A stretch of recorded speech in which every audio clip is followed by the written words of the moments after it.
కుతుబుల్లాపూర్ గాజుల రామారంలో నిర్మించినటువంటి అక్రమ కట్టడాలను హైడ్రా నేలమట్టం చేస్తుంది. State finance corporation YS Rajasekhar Reddy టైంలో కేటాయించినటువంటి 350 ఎకరాలకు పైగానే ఆ టైంలో కేటాయించింది స్టేట్లో. అయితే ఆ టైం తర్వాత తెలంగాణ రాష్ట్రం ఏర్పడింది. అప్పుడు ఆ ప్రభుత్వం మారిన తర్వాత ఇక్కడ చాలా వరకు అక్రమ కట్టడాలు 356 మంది ఇక్కడ అక్రమ కట్టడాలను కట్టినట్లు అటు గుర్తించి హైడ్రాకి ఫిర్యాదులు రావడంతో ఈరోజు ఇక్కడ నిర్మించినటువంటి వాటన్నిటినీ కూడా హైడ్రా నేలమట్టం చేస్తుంది. ప్రస్తుతం మనం విజువల్స్లో చూడొచ్చు, వేలాది మంది ఇక్కడ నిర్మించినటువంటి వీటన్నిటినీ కూడా కబ్జాలకి గురి అయినటువంటి ల్యాండ్ని హైడ్రా అటు కాపాడుతున్నటువంటి విజువల్స్ బిగ్ టీవీ స్క్రీన్ మీద చూడొచ్చు. మనం విజువల్స్లో కూడా చూడొచ్చు. ఇక్కడ వేరు రాష్ట్రాలకి సంబంధించినటువంటి వాళ్ళు ఇక్కడికి వచ్చి చిన్న చిన్న రూమ్స్ నిర్మించినటువంటి వాటిలో రెంటుకుంటూ ఉన్నారు. హైడ్రాకి అందినటువంటి ఫిర్యాదు మేరకే ఈరోజు దాదాపు 10,000 మందికి పైగానే పోలీసు బందోబస్తుని ఏర్పాటు చేశారు. ముందస్తుగా ఎలాంటి గొడవలు జరగకుండా ఉండేందుకు హైడ్రా డిఆర్ఎఫ్ బృందంతో పాటు జీహెచ్ఎంసీ సిబ్బంది కూడా ఉదయాన్నే ఇక్కడికి చేరుకుంది. దాదాపు 35 జేసీబీల సహాయంతో 4 ప్రాంతాలలో అంటే ఈ గాజుల రామారంతో పాటు ఇక్కడే ఉన్నటువంటి బస్తీల్లో అయితే ఉన్నటువంటి అన్నిటినీ కూడా హైడ్రా నేలమట్టం చేస్తుంది. గాజుల రామారం సర్వే నెంబర్ 46/6 నుంచి 14/9, 79, 307, 329/1, 342, 345, 348 స్టేట్ కార్పొరేషన్ ల్యాండ్ని హైడ్రా కాపాడనున్నది. ఇప్పటికే పోచమ్మ బస్తీ, నరసింహ బస్తీ, మిథిలానగర్లో ఉన్నటువంటి అక్రమ కట్టడాలన్నింటినీ కూడా నేలమట్టం చేయడానికి హైడ్రా డిఆర్ఎఫ్ బృందం పోలీస్ పూర్తి బందోబస్తు మధ్య ఈ హైడ్రా కూల్చివేతలు కొనసాగుతున్నాయి. ప్రస్తుతం మనం బిగ్ టీవీ స్క్రీన్ మీద కూడా చూడొచ్చు. జేసీబీల సహాయంతో చిన్న రూమ్స్ని ఏదైతే నిర్మించారో వాటన్నిటిని కూడా నేలమట్టం చేస్తుంది. ఇక్కడ దాదాపు 256 ఎకరాలకి పైగానే ఆ టైంలో కేటాయించినటువంటి భూమినంతా ప్రభుత్వం మారిన తర్వాత ఇక్కడ కొంతమంది స్థానికంగా ఉన్నటువంటి వాళ్ళు 1,00,000 నుంచి 2 లక్షల రూపాయల వరకు అటు 60 గజాలు ఆ టైంలో అమ్మారు. ఆ తర్వాత ఇక్కడ రిజిస్ట్రేషన్స్ కానీ ఎలాంటివి జరగలేవు. వాళ్ళకి ఇప్పుడు చాలా మందికి ఇంటి నెంబర్స్, పవర్ సప్లై ఇవన్నీ కూడా ఎవరు ఇచ్చారు అనే దాని మీద కూడా పెద్ద చర్చ కొనసాగుతుందనే చెప్పాలి. ఓవరాల్గా చూస్తే ఇది రీసెంట్గా హైడ్రా చేపట్టినటువంటి కూల్చివేతల్లో అతి భారీ అక్రమ కట్టడాల కూల్చివేతలనే చెప్పాలి. స్టేట్ ఫైనాన్స్ కార్పొరేషన్ ల్యాండ్ని హైడ్రా కాపాడుతున్నందుకు చాలామంది ఆనందం వ్యక్తం చేస్తున్నారు. మరి ఇక్కడ ఉన్నటువంటి వాళ్ళు మా పరిస్థితి ఏంటి, ఎన్నో సంవత్సరాల నుంచి ఇక్కడికి వచ్చాము అని చెప్పేసి వాళ్ళు చెప్తున్నారు. ఓవరాల్గా చూస్తే ఈ కూల్చివేతలు దాదాపు 3 బస్తీల్లో కొనసాగుతున్నాయి కాబట్టి ఒక్కొక్క చోట 400 నుంచి 500 మంది పోలీసు బందోబస్తు నడుమ ఈ కూల్చివేతలు కొనసాగుతున్నాయి. జీహెచ్ఎంసీ సిబ్బంది అదేవిధంగా డిఆర్ఎఫ్ బృందాలు కూడా ఎక్కడికక్కడ పూర్తి బందోబస్తుని ఏర్పాటు చేశారు. ఎవరిని లోపలికి అనుమతించడం లేదు. ప్రస్తుతం మనం చూడొచ్చు అక్కడ పూర్తిగా ఆ కూల్చివేతల దగ్గర చిన్న రూమ్స్ ఏవైతే ఏర్పాటు చేశారో ఆ జేసీబీల సహాయంతో ఆ నిర్మాణాన్ని కూడా నేలమట్టం చేస్తున్నారు. ఒకవైపు పోలీసులు, మరోవైపు డిఆర్ఎఫ్ బందోబస్తు పూర్తిగా అక్కడ మోహరించి ఉన్నారు. ఆ ప్రతి చోట నిర్మించినటువంటి అక్రమ కట్టడం ఈ సర్వే నెంబర్లో వాటిని మొత్తం కూడా సాయంత్రం వరకు పూర్తి చేసే అవకాశం కనిపిస్తుంది. అంటే 350 ఇళ్లకు పైగానే ఉన్నాయి కాబట్టి దాదాపు 35కి పైగానే జేసీబీల సహాయంతో ఒక్కొక్క నిర్మాణాన్ని నేలమట్టం చేస్తుంది. సాయంత్రం వరకు ఈ నిర్మాణాలు చేపడతారు. అంటే దాదాపు 4 నుంచి 5 రోజుల వరకు నిర్మాణ కూల్చివేతలు కూడా కొనసాగే అవకాశం చాలా స్పష్టంగా కనిపిస్తుంది.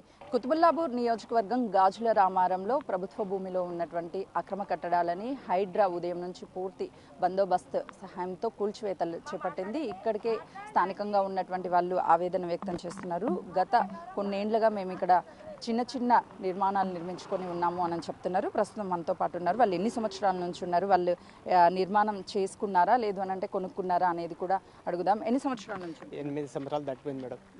అంటే మీకు ఎవరైనా ఇచ్చారా, మీరు కొనుక్కున్నారు? ఏం కొనుక్కోలేదు మేడం, కష్టపడ్డాం. అప్పుడే గత ఒక 10 సంవత్సరాలు అవుతుంది. ఆ కాలంలోనే స్థిరపడ్డాము. అంటే మీరు నిర్మాణం చేసుకున్నారా లేదు అని అంటే? మేము ఆల్రెడీ ఒక ఫ్లాట్ లెక్కన కొన్నాము. ఎవరి దగ్గర నుంచి? చాలా మంది ఉన్నారు మేడం, ఒకరని కాదు, డిఫరెంట్ పీపుల్ దగ్గర మేము కొన్నాము. మేము కష్టపడి కొనిందే మేడం. ఇక్కడ ఊరు స్వతగా ఆక్రమించిన ఎవ్వరు లేరు. అంటే ఇక్కడ ఇంటి నిర్మాణాలకు పర్మిషన్లు వచ్చాయా? లేదు మేడం, మేము అందరం మోసపోయినాం యాక్చువల్లీ. అంటే మాకు ముందు తెలియదు, ఇక్కడికి వచ్చిన తర్వాత లాస్ట్ టైం వచ్చినప్పుడు కూడా చెప్పారు. బట్ మేమందరం చాలా నష్టపోయినామండి. మాకు తెలియదు, మీరే న్యాయం చేయాలి. అంటే ఇంటి నెంబర్లు నాలా కనెక్షన్ మాకు నాలా రాలే కానీ మేడం కరెంట్ బిల్స్ అందరికి ఇచ్చారు. ప్రతి ఒక్కరికి ఇక్కడ కట్టేది తెలుసు, వితౌట్ నోటిఫికేషన్, అంటే ఇన్ఫర్మేషన్ లేకుండా బట్ ఇంత పెద్ద బస్సు అయినాక ఇప్పుడు అంటే ఇంటెన్షనల్ అండి. ఇది రేవంత్ రెడ్డి గారు మాకు సహాయం చేయాలి, మీడియా నుంచి మాకు హెల్ప్ చేయాలి. అంటే మేము ప్రతి ఒక్కరు చిన్న చిన్న పనులు చేసుకున్నాం మేడం. ఈ రోజు నాకు ఏం లేదండి, ఊర్లో ఉన్నట్టు అమ్ముకొని ఇక్కడికి వచ్చున్నాం. మీరు ఎన్ని సంవత్సరాల నుంచి ఉంటున్నారు? మేము ఒక 5 సంవత్సరాలు ఉన్నాం మేడం. ఈ ల్యాండ్ మీకు ఎలా వచ్చింది? మేము అప్పటి నుండి మా తాతల దాని గురించి కొడుతున్నాము, అంతే చేస్తున్నాము. ఇక్కడ ఉన్నాము. ఎన్ని ఇల్లులు ఉంటాయి సుమారు ఇక్కడ? అంటే మేము ఒక 600 ఉంటాయి మేడం, అంతే. మీరే ఊరు నుంచి వచ్చారండి? ఎక్కడి నుంచి వచ్చామమ్మా? మీరు ఎక్కడి నుంచి వచ్చారు? ఇక్కడే ఉంటామండి. అంటే ఎన్ని సంవత్సరాల క్రితం వచ్చారు? 10 years అయిపోయిందండి. ఎన్ని గజాల్లో ఇల్లు ఉంటుంది? 60 అలా ఉంటుంది, 60 ఉంటుంది. 60 అందరి అలానే ఎంత ఉంటాయండి. పెట్టుకున్నారు అప్పుడు? కొన్నామండి, అప్పుడే 13 lakhs అలా పెట్టి కొన్నామండి. ఎన్ని సంవత్సరాలు అవుతుంది? 5 years అవుతుంది.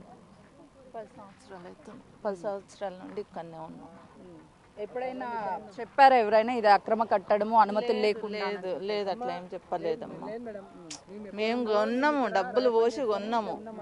10 ఏళ్ళ నుండి ఇక్కడనే ఉంటున్నాం. 60 గజాలు.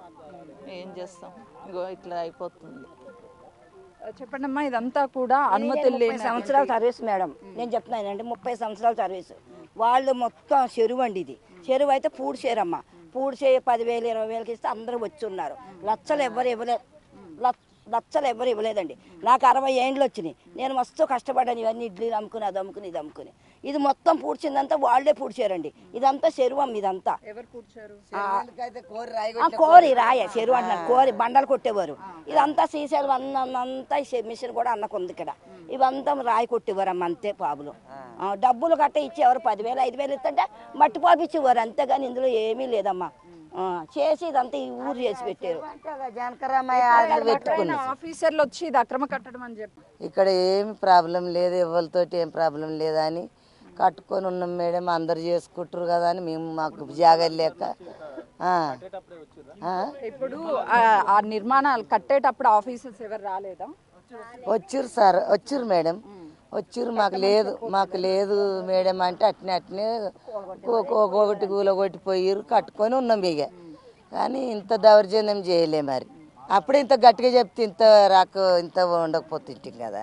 గత 30 సంవత్సరాల క్రితము ఇక్కడికి వచ్చి ఇక్కడ ఖాళీగా ఉన్నటువంటి ప్లేసెస్లో చాలా వరకు నిర్మాణాలు కట్టుకున్నాము. మరికొన్ని నిర్మాణాలు ఇక్కడ కొంతమందికి డబ్బులు ఇచ్చి 10,000 5,000 మట్టి పోయించుకొని మొత్తం చదువు చేసి మేమే నిర్మాణాలు కట్టుకున్నాం. అప్పుడు ఉన్నటువంటి ఆఫీసెస్ కూడా కొంతమేరకు కొన్ని నిర్మాణాలు కూల్చినా కూడా మాకు ఇల్లు లేవు కాబట్టి మేము తిరిగి నిర్మాణాలు చేసుకున్నాము. మా బతుకు తెరువంతా కూడా ఇక్కడే ఉంది కాబట్టి మా ఇల్లులు కూల్చవద్దు అని చెప్పేసి అటు ఇక్కడ ఉన్నటువంటి స్థానికులు చెప్తున్నారు. అయితే ఎలాంటి అనుమతులు లేవు, కానీ ఆ సమయంలో మా దగ్గర డబ్బులు లేక ఎక్కడికి వెళ్ళాలో అర్థం కాక ఇక్కడే మేము నిర్మాణాలు చేసుకున్నాము. అటు ప్రభుత్వ భూమి అని తెలిసి కూడా అని చెప్పేసి వాళ్ళు చెప్తున్నారు. కెమెరామెన్ హరీష్తో సుజాత, కుతుబుల్లాపూర్.